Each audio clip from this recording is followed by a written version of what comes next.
Hi everyone. So last class में हमने पढ़ लिया था कॉजेज ऑफ बिजनेस रिस्क और आज हम स्टार्ट करने वाले हैं starting a business basic factors.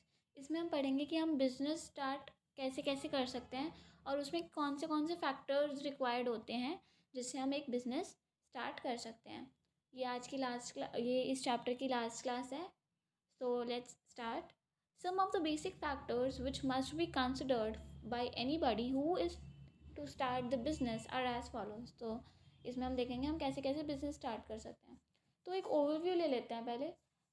सबसे पहले अगर आपको बिजनेस स्टार्ट करना है तो आप सबसे पहले यही सोचोगे कि मैं किन गुड्स में या कौन सी सर्विसेज प्रोवाइड करवाऊँगा, राइट। सबसे पहले तो आप यही सोचोगे। सेकेंड स्टेप आ जाता है कि उसके बाद आप ये देखोगे कि अगर मेरे बिज़नेस में जो गुड्स हैं वो ज़्यादा हैं, अगर मैं ज़्यादा सर्विसेज प्रोवाइड करवाऊँगा तो मेरा जो साइज़ है वो बड़ा होना चाहिए फॉर्म का, राइट। लेकिन अगर मैं एक ग्रॉसरी शॉप खोल रहा हूँ या फिर कुछ भी किसी चीज़ से भी रिलेटेड एक स्मॉल शॉप चाहिए मुझे, तो उसके लिए आप छोटी शॉप खोलेंगे, छोटा फर्म होगा, ठीक है। नेक्स्ट थर्ड चीज़ जो आप देखेंगे कि ओनरशिप कैसे होगी। ओनरशिप इन द सेंस कि आप एक अकेले के मालिक बन के रहेंगे या फिर आपको 2-3 पार्टनर्स चाहिए जो कि आपके साथ काम करेंगे, या फिर एक कंपनी के फॉर्म में आपको 50 to 60 मेंबर्स चाहिए जो कि एक प्रोडक्ट मैन्युफैक्चर करेंगे, ठीक है। उसके बाद फोर्थ स्टेप क्या होगा आपका, लोकेशन। कि आप ये बिज़नेस एंटरप्राइज जो है आपकी जो भी शॉप है या फिर कंपनी है वो आपको किस लोकेशन पे खोलनी है। आप यूजुअली जो लोग हैं वो उस लोकेशन पे खोलते हैं जहाँ पे ज़्यादा से ज़्यादा कस्टमर्स अट्रैक्ट हो पाएँ, ठीक है। नेक्स्ट हमारा स्टेप होगा कि आप अरेंजमेंट करेंगे फिर पैसों का, कि कहाँ कहाँ से किस किस तरीके से कैसे कैसे मैं पैसे अरेंज कर सकता हूँ और कितने पैसे हैं बिज़नेस स्टार्ट करने के लिए। फिर आप मशीन्स वगैरह अरेंज करेंगे, है ना, कि जो भी प्रोडक्ट मैं मैन्युफैक्चर करूँगा तो उसके लिए कौन सी मशीन्स चाहिए, कौन से फिज़िकल रिसोर्सेज चाहिए मुझे। फिर आप ये भी देखेंगे कि वो जो फिज़िकल रिसोर्सेज हैं, जो भी मेरी मशीन्स वगैरह हैं, उसे कौन सी जगह पे सेटल करना है जिससे कम से कम स्पेस ऑक्यूपाइड रहे, है ना। उसके बाद अगर आपको वर्कर्स वगैरह चाहिए, आप अपने एम्प्लॉयर्स हायर करेंगे ताकि वो आपको हेल्प करवा सकें बिज़नेस स्टार्ट करने में, बिज़नेस को कैरी आउट करने में, ठीक है। ज़्यादा अच्छी से अच्छी वर्क फोर्स लग रखवाएंगे आप ताकि आपको आसानी से आपका बिज़नेस जो है वो ग्रो करे। नेक्स्ट आप टैक्स प्लानिंग करेंगे कि कितने प्रॉफिट में मैं कितना टैक्स दे सकता हूँ, कितना टैक्स देने के लिए मैं उस पर हूँ कि मतलब मैं कितना टैक्स दे सकता हूँ। उसके बाद आप अपना बिज़नेस लॉन्च कर देंगे। तो ये बेसिकली ओवरव्यू था कि कौन से स्टेप्स होते हैं हमारे बिज़नेस स्टार्ट करने में। So let's start with step 1, selection of line business. The first thing to be decided by an entrepreneur is the nature and type of business to be undertaken. सबसे पहले हम ये देखेंगे कि क्या नेचर होगा बिजनेस का, मतलब कौन से गुड्स में हम डील करने वाले हैं और टाइप क्या होगा बिजनेस का, ठीक है। नेक्स्ट स्टेप आ जाता है size of the firm. It is another important decision which is to be taken at the start of the business. Some factors favor a large size whereas other tend to restrict the size. तो ये दूसरा important decision है जो कि हमें लेना चाहिए। कुछ कुछ जो हमारे बिजनेस हैं उसमें लार्ज साइज़ चाहिए होता है। जैसे अगर आपको एक कंपनी खोलनी है, राइट, तो उसमें आपको काफ़ी बिग फर्म चाहिए।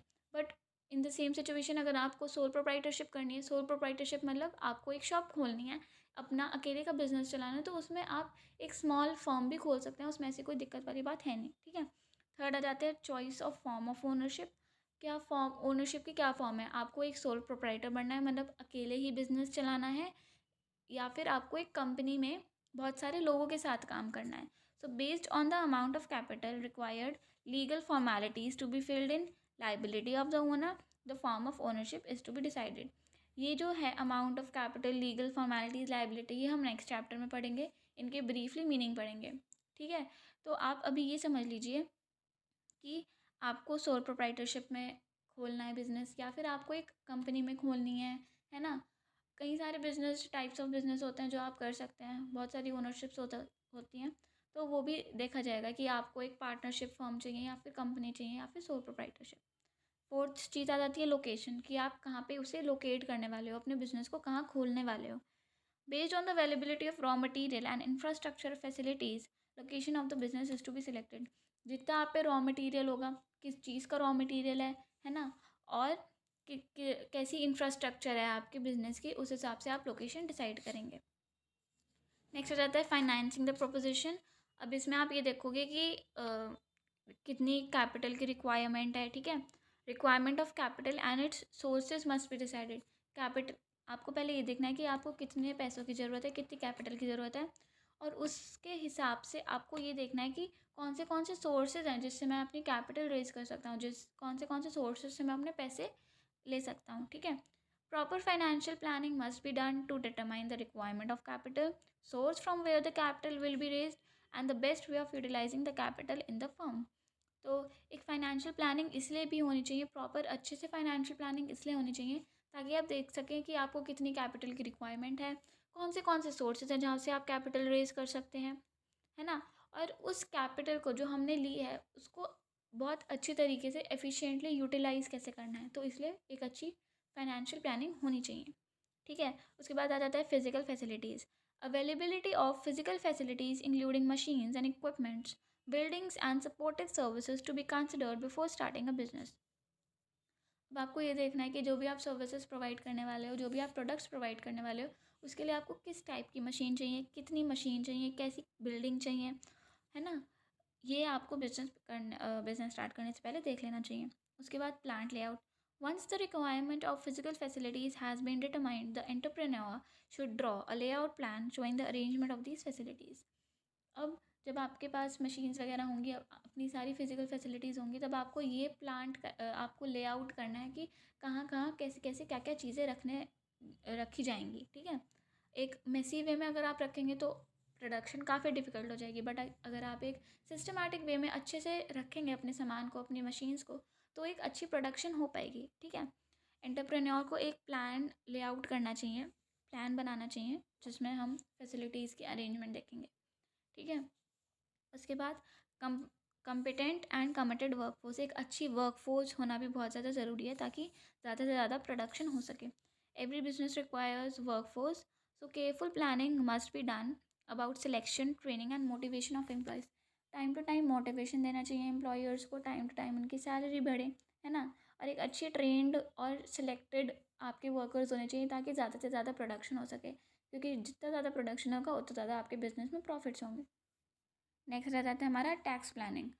Tax liability and its impact on business to be considered. अब ये सब चीज़ें करने के बाद आपको ये देखना है कि कितना टैक्स आपका आ सकता है, कितना आपको प्रॉफिट होगा जिसमें आपको टैक्स देना पड़ेगा, और कितने आप टैक्स देने के केपेबल हो। उसके बाद launching the enterprise, this is the last step. After fulfilling the formalities, entrepreneur can launch a business. इन सारी फॉर्मेलिटीज़ को कंप्लीट करने के बाद जो एंटरप्रेन्योर है वो अपना बिजनेस लॉन्च कर सकता है। ये थे 10 स्टेप्स जिसमें हमने देखा कि हम बिज़नेस को कैसे स्टार्ट कर सकते हैं। अब इसके बाद आप अपना बिज़नेस खोल सकते हैं, ठीक है। आई होप आपको ये सारे स्टेप्स समझ में आए होंगे। अब नेक्स्ट क्लास में हमारा नेक्स्ट चैप्टर शुरू होगा। आई होप आपको ये सब कुछ पूरा चैप्टर समझ में आया होगा। कोई भी आपको क्वेश्चन है, कोई भी आपका डाउट है, आप कमेंट सेक्शन में लिख दीजिए, I will surely reply to this. और ये जो सारे नोट्स हैं ये मैं स्पेशली इसलिए आपको स्लाइड्स में दिखा रही हूँ, जस्ट कि आप इन नोट्स से पढ़ सकें। ये नोट्स एक पूरा शॉर्ट है एनसीईआरटी का, पूरे इसमें सारा क्रक्स है, जितना भी एनसीईआरटी में मेन चीज़ें हैं उसके, अगर आप इसमें से मेरे नोट्स पढ़ेंगे ये वाले, तो आपको काफ़ी ज़्यादा फ़ायदा होने वाला है। इससे बाहर कुछ नहीं आएगा पेपर में। And thank you.